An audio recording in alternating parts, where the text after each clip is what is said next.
Project காலேஜ்ல குடுக்குற project எல்லாமே நான் 8ஆம் கிளாஸ் படிக்கும் போது கொடுத்த ப்ராஜெக்ட் முக்கியமா விண்டிமில் அந்த மோட்டர் ஒயர் லைட் இதெல்லாம் வச்சு விண்டிமில் பண்ணி பிளாஸ்டிக் எடுத்துட்டு போவேன். போயிட்டு என் ஃப்ரெண்ட் கிட்ட காம்பேன். இங்க பாத்தியா மோட்டர், இங்க பாத்தியா ஒயர், ரெட் ஒன்னு பிளாக் ஒன்னு, இது பேட்டரி.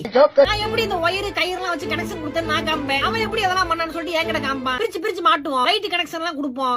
அந்த ஒரு ப்ராஜெக்ட் எல்லாம் வச்சு பார்க்கும்போது நம்ம இந்த வயசுலயே இதெல்லாம் பண்றோம். பெரிய வயசான பிறகு ஐன்ஸ்டைன் மாதிரி பெரிய ஆளாயிருவோம் அப்படின்னு நான் நினைச்சா பரவாயில்ல. எங்க வீட்லயே நான் அந்த ப்ராஜெக்ட் எல்லாம் பண்றதை பார்த்துட்டு பேசுவாங்க. பையனை பாரு, இந்த வயசுலயே மோட்டர் ஒயர் கயிறு எல்லாம் வச்சு லைட்ல எரிய விடுறான், இவன் பெரிய மெக்கானிக்கல் இன்ஜினியர் அப்படின்னு அவங்கள நினைச்சாங்க. ரெண்டுமே நடக்கல. நடக்குது நடக்கிறது வேற விஷயங்க. ஆனா அந்த ப்ராஜெக்ட் பண்றதுக்கு நான் வந்துட்டு ஒரு இன்வால்வ்மெண்ட் கொடுத்தேன் பாரு, அது சூப்பர்.